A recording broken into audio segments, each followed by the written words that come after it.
Hola, vamos a ver ahora lo que es la geometría del espacio.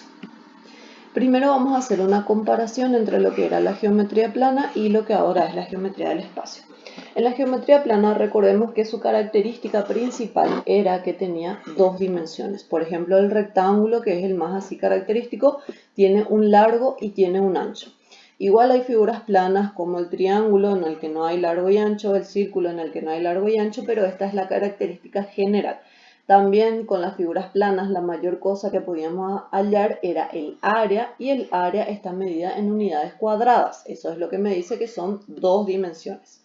En cambio, en la geometría del espacio hay tres dimensiones características.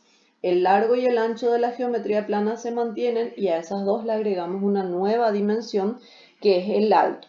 Supónganse ustedes que van a construir una habitación. Primero se construye el piso. Una vez que se tiene el piso largo y ancho, se empiezan a levantar las paredes. Esas paredes son el alto. Entonces, esto que está acá ya es una figura del espacio. Un cuerpo se le llama a las figuras del espacio. Lo primero que vamos a ver en la geometría del espacio es lo que son los cuerpos poliedros. Un cuerpo poliedro es un cuerpo o un sólido que está limitado por planos que se cortan de a dos. Esos planos son cualquier polígono, o sea, puede ser cuadrado, triángulo, pentágono, hexágono. En este caso tenemos acá un pentágono, acá tenemos rectángulo, acá tenemos cuadrado, atrás tenemos otro pentágono y así. Entonces, todo esto son planos. Esos planos se van cortando de a dos, se cortan aquí, aquí, aquí, etc. Cada uno de esos planos en el cuerpo poliedro se denomina cara. La intersección de esos planos se denomina arista y la intersección entre dos aristas se denomina vértice. Tenemos entonces lo que es nuestro cuerpo poliedro.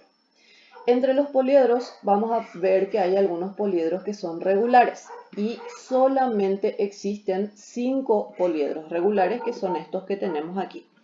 Los poliedros regulares se caracterizan por tener todas sus caras iguales y además todas sus caras son polígonos que son regulares. Recordemos que los polígonos regulares eran los que eran equiláteros y equiángulos. El primer poliedro regular que estamos teniendo acá es el tetraedro. El tetraedro, como su nombre nos lo indica, tiene 4 caras. Tetra significa 4. Tiene 4 caras. El hexaedro tiene 6 caras. El octaedro tiene 8 caras. El dodecaedro tiene 12 caras. Y el icosaedro tiene 20 caras. Hay una cosa particular acá.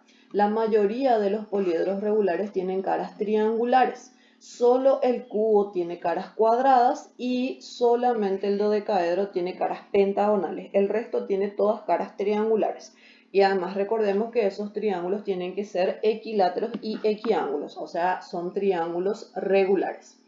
Completemos un poquitito acá el cuadro. Entonces, el tetraedro tiene caras triangulares, tiene 4 caras, tiene también 4 vértices y tiene 6 aristas. Recuerden que los vértices son estos puntitos en donde se juntan los lados, digamos, las aristas, y las aristas son justamente los lados. El hexaedro, vamos a completar también la tablita para el hexaedro. El hexaedro tiene 6 caras, tiene 8 vértices y tiene 12 aristas. El octaedro tiene 8 caras, ya lo dijimos, eran todos triángulos. Tiene 6 vértices y tiene 12 aristas. El dodecaedro era el único poliedro regular que tiene caras pentagonales. El dodecaedro tiene 12 caras, tiene 20 vértices y tiene 30 aristas. Y por último, el icosaedro. El icosaedro tiene 20 caras, todas las caras son triángulos equiláteros y son todos iguales. Tiene 12 vértices y tiene también 30 aristas. Bien, esas son las características entonces de los poliedros regulares, que son solamente 5, así que ustedes tienen que conocer cuáles son y por lo menos la cantidad de caras que tiene lo tienen que saber para poder resolver. Por ejemplo, si a mí me pidiese el área del dodecaedro, vamos a ver más adelante cuando vemos las fórmulas que no hay un área para el dodecaedro. ¿Cómo yo hallaría el área del dodecaedro? para hallar el área del dodecaedro lo que yo tengo que hacer es hallar el área de una de sus caras, que es un pentágono, hallo el área con la fórmula de área que yo tenga.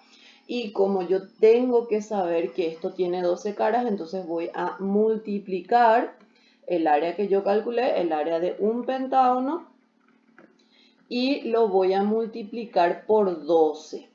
Y esa va a ser el área completita de mi dodecaedro. Bueno, al igual que en el dodecaedro, también podemos calcular el área para cualquiera de estos poliedros que son regulares, siempre haciendo el cálculo del área de una cara y multiplicar por el total de caras que tiene. En cada caso, ya tenemos que saber cuántas caras tiene cada uno de los poliedros regulares. Bien, lo siguiente que vamos a ver es algunos poliedros más característicos. Evidentemente existen otros, pero estos son los que nosotros vamos a estudiar. En primer lugar tenemos lo que es el prisma recto. El prisma recto, bueno, les comento que también hay un prisma que no es recto, que es oblicuo, pero ese no vamos a considerarlo nosotros, solamente vamos a estudiar el prisma recto. El prisma recto es un poliedro, es un sólido, en donde sus caras laterales son rectángulos y tiene dos bases y esas dos bases son polígonos regulares. Las caras laterales son las caras que están a los costados o a los laterales. Por ejemplo, esto que está acá en verde es una cara lateral, el rectángulo que está atrás es otra cara lateral, el rectángulo que está en este costado es otra cara lateral y el rectángulo que está enfrente es otra cara lateral. En un prisma recto, todas las caras laterales tienen que ser rectángulos. Y tiene dos bases, esto que está acá y esto que está acá, está pintado en azul acá una de las bases. Esas dos bases tienen que ser polígonos iguales. Si este es un cuadrado, este también. Si este es un triángulo, este también. Si este es un hexágono, este también. Puede ser cualquier polígono que nosotros queramos. Y por ejemplo, yo les puedo decir polígono, ¿qué polígono? Prisma, perdón.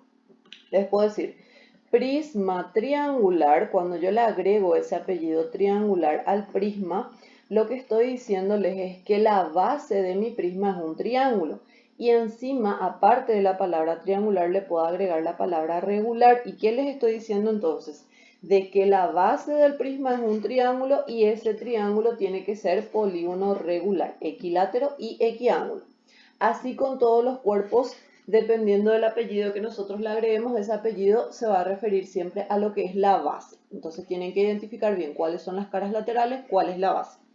En el prisma recto se cumple algo interesante. Si yo mido la distancia entre las dos bases, entre esta base y esta otra base, mido esta distancia, eso es la altura del prisma.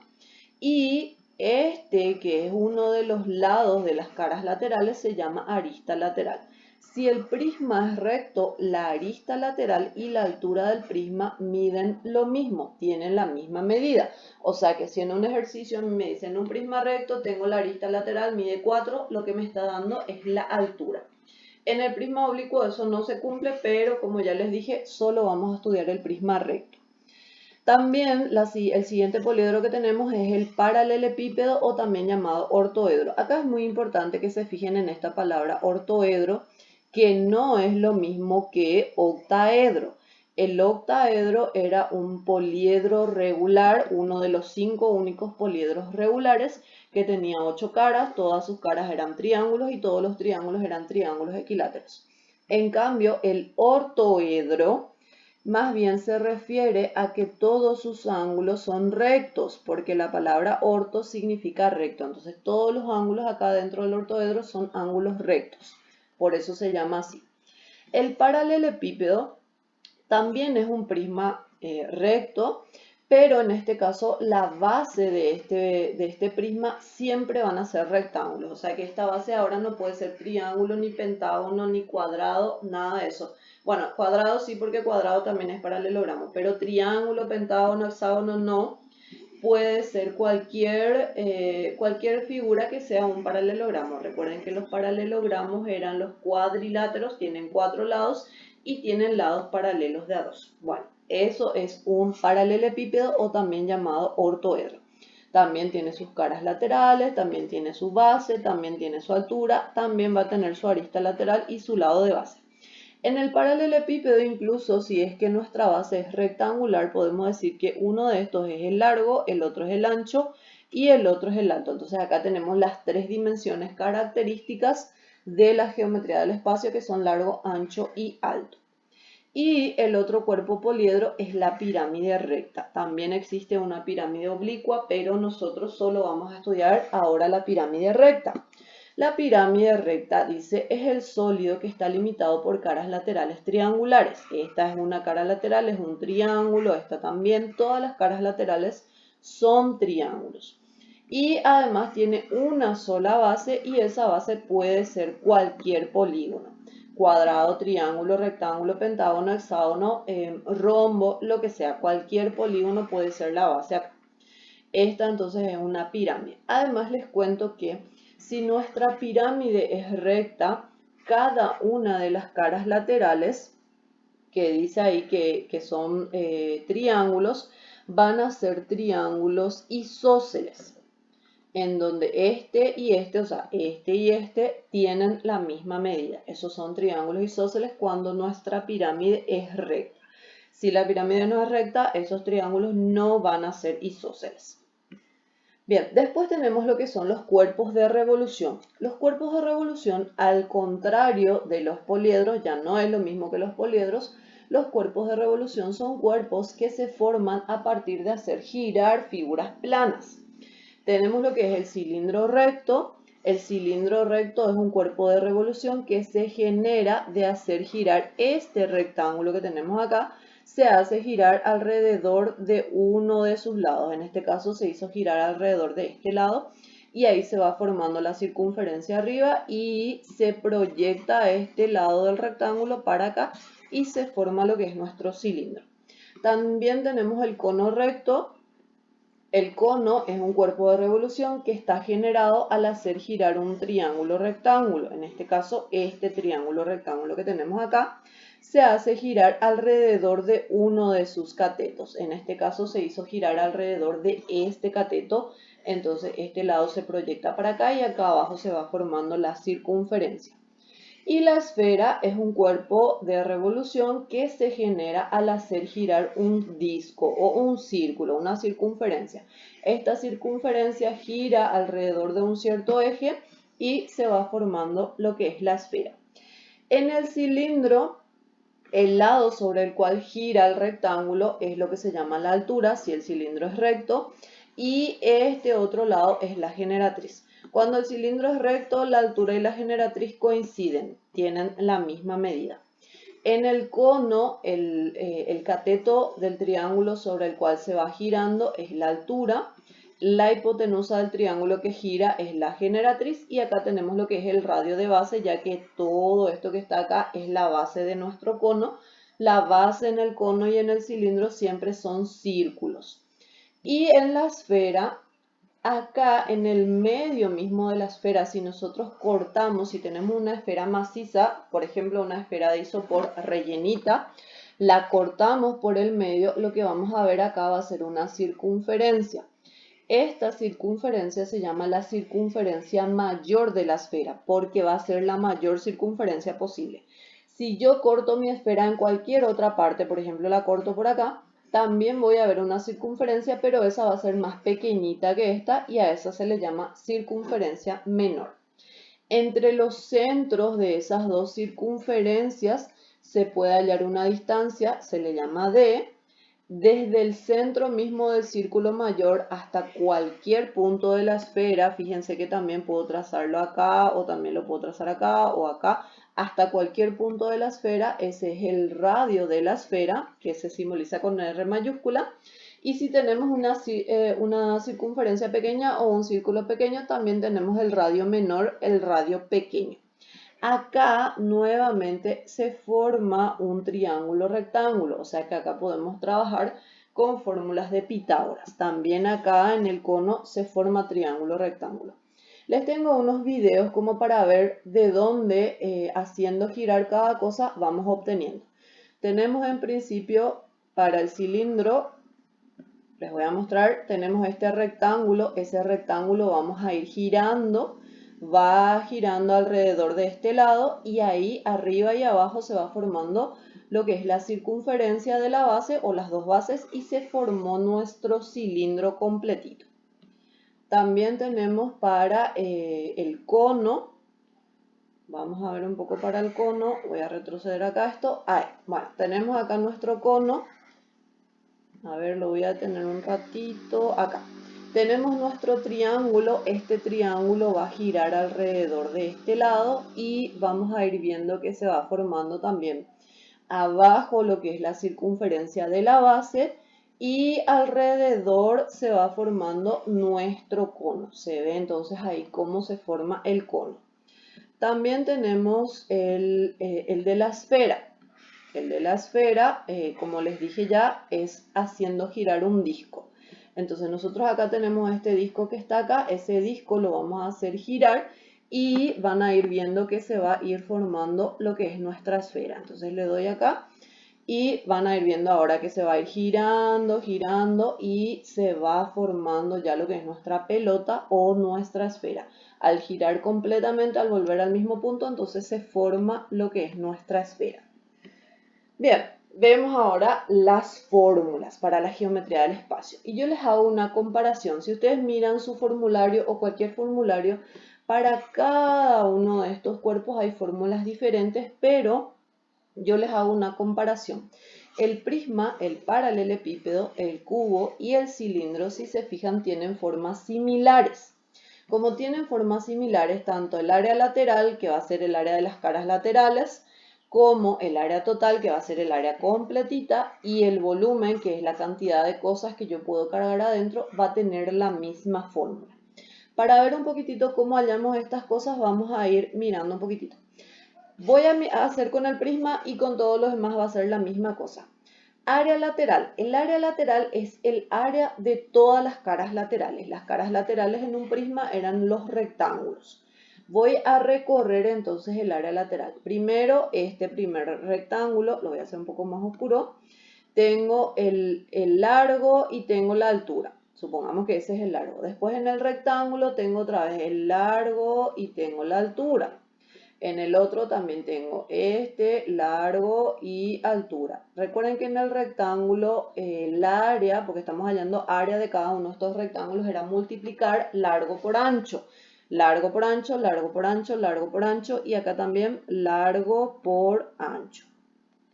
Al unir todo eso, fíjense que se recorrió completamente una base, el alrededor de la base. Y eso sería lado de base 1, espérenme que lo voy a hacer más clarito, lado de base 1 por la primera altura más lado de base 2 por la siguiente altura, las alturas son todas iguales, más lado de base 3 por la otra altura, más lado de base 4 por la altura. Bueno, si nuestro prisma tuviera una base pentagonal, hubieran 5 lados de base. En este caso hay 4 lados de base porque es una figura que es un cuadrilátero. Al ver acá, todos estos términos tienen la altura. Entonces puedo hacer factor común de la altura y me va a quedar lado de base 1 más lado de base 2 más lado de base 3 más lado de base 4 en este caso particular. La suma de todos los lados de base es el perímetro de la base y eso va a quedar multiplicado por la altura. De ahí sale la fórmula del área lateral del prisma o del paralelepípedo o del cubo o del cilindro, que es perímetro de base por altura, de este cálculo que hicimos acá. Lo borro y vamos al área total. Bueno, el área total sería el área lateral más las dos áreas de base. Entonces, como yo ya tenía el área lateral, ahora tengo que hallar el área de esta base, el área de esta base y eso sumarle al área lateral. Por lo tanto, el área total queda como área lateral más 2 áreas de base, porque hay dos bases y le tengo que hallar a cada una su área de base. Lo que va a ir cambiando en cada una de estas figuras es la fórmula del perímetro de base y la fórmula del área de base. Si mi base es cuadrada, uso la fórmula del cuadrado. Si mi base es rectangular, uso la fórmula del rectángulo. Si mi base es circular, uso la fórmula del círculo. Eso es lo que va a ir cambiando. Y el volumen, en general el volumen sería la multiplicación de las tres dimensiones, largo por ancho por alto. Pero no en todos los cuerpos vamos a tener bien identificadas las tres dimensiones. Por ejemplo, en el cilindro solamente tenemos una altura y un radio de base. Entonces, podemos juntar el largo por el ancho, que en geometría plana era el área. Entonces tenemos el área de base y a eso le multiplicamos la altura. Entonces acá tenemos las fórmulas para estos tres cuerpos, estos cuatro cuerpos, perdón. El prisma, el paralelepípedo, el cubo y el cilindro. Recuerden que prisma, paralelepípedo y cubo son poliedros y el cilindro es un cuerpo de revolución, pero igual las fórmulas funcionan para los tres. Ahora, una cosa importante, por ejemplo, en el cubo, como todas sus caras son cuadrados y todos los cuadrados son iguales, a todos se le llama arista. El largo va a ser arista, el ancho va a ser arista y el alto va a ser arista.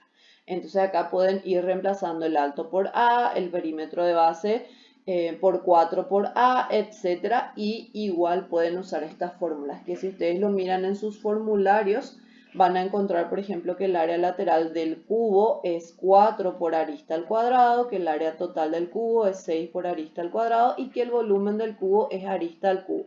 Bueno, esas fórmulas salen de acá nomás también, así que da igual las que ustedes se quieran aprender y las que ustedes quieran usar, les va a funcionar igual. Bien, seguidamente vemos las fórmulas para estos. Acá hice también una comparación entre lo que es la pirámide y el cono, ya que si se fijan tienen formas muy parecidas. Primero que nada, en la pirámide, este punto en donde se juntan todas las caras laterales se llama el vértice de la pirámide. Desde el vértice de la pirámide hasta el centro de su base, este segmento es la altura de la pirámide. Si la base es un polígono regular, este segmento que está acá es la apotema de ese polígono regular.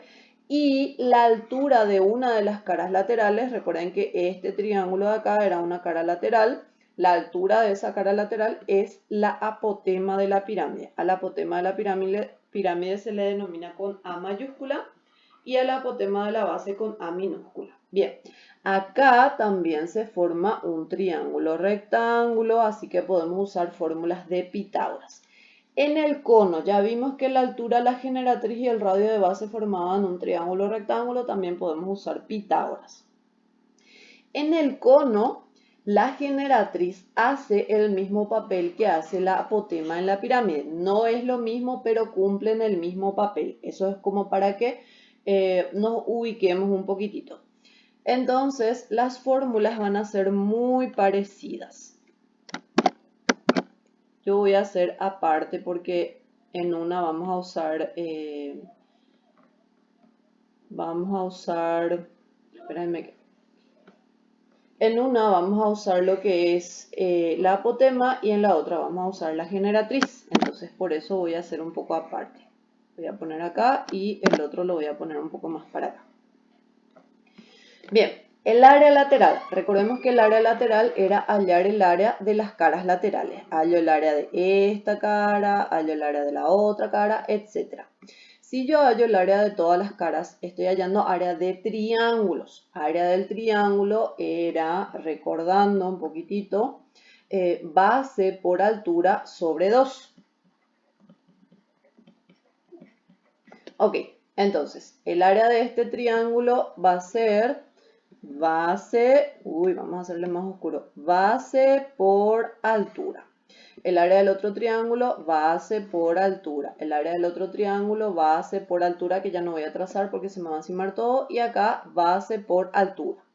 En todos estamos viendo que estamos recorriendo lado de base. Entonces tengo lado de base 1 por la altura, pero fíjense que las alturas son la apotema de la pirámide sobre 2, más lado de base 2 por apotema sobre 2 y así sucesivamente.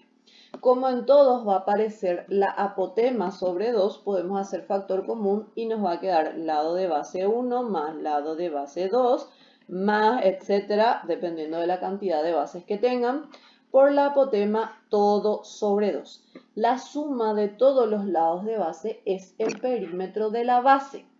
Entonces, la fórmula para el área lateral va a quedar perímetro de base por apotema sobre 2. Esa es la fórmula que se saca de acá. Recuerden que para eso se usa el área del triángulo, ya que las caras laterales son triángulos. El área total. Para el área total recordemos que era el área lateral más área de base. La pirámide tiene una sola base, entonces va a ser área lateral más un área de base nomás, a diferencia del prisma en el que habían dos áreas de base. Y el volumen. Bueno, les quiero contar que de un prisma yo puedo cortar este prisma. Si el prisma es macizo, macizo quiere decir que no está hueco. Si el prisma es macizo, lo puedo cortar en exactamente 3 pirámides iguales. Y fíjense, acá se ve una de las pirámides, hacia este costado va a quedar la otra y al otro costado va a quedar la otra. Entonces, de un prisma puedo sacar exactamente 3 pirámides iguales. De ahí que el volumen de la pirámide es el mismo que el volumen del prisma, pero dividido entre 3. Entonces esto va a ser área de base por altura dividido entre 3. Esas son las fórmulas para la pirámide.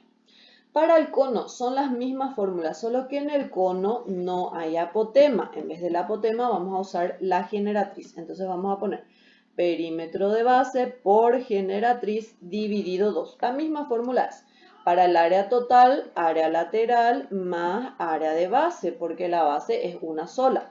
¿Qué es lo que va a cambiar? Que acá vamos a usar el área del círculo y para este vamos a usar el área de la base que tengamos. Si es cuadrado, del cuadrado, si es triángulo, del triángulo, etc.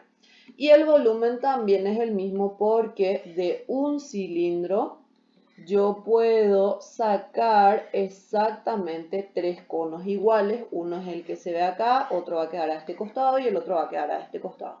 Entonces de un cilindro puedo sacar exactamente 3 conos. Por eso el volumen del cono va a ser el mismo que el del cilindro, pero dividido entre 3. Y tenemos también la esfera. Bueno, para la esfera no se puede comparar con nadie. En la esfera, por ejemplo, no hay una diferencia entre el área lateral y el área total, ya que es todo igual. Acá, pues, área lateral eran las caras laterales, pero acá no tiene caras laterales, entonces todo uno mismo. En la esfera solamente hay área y hay volumen.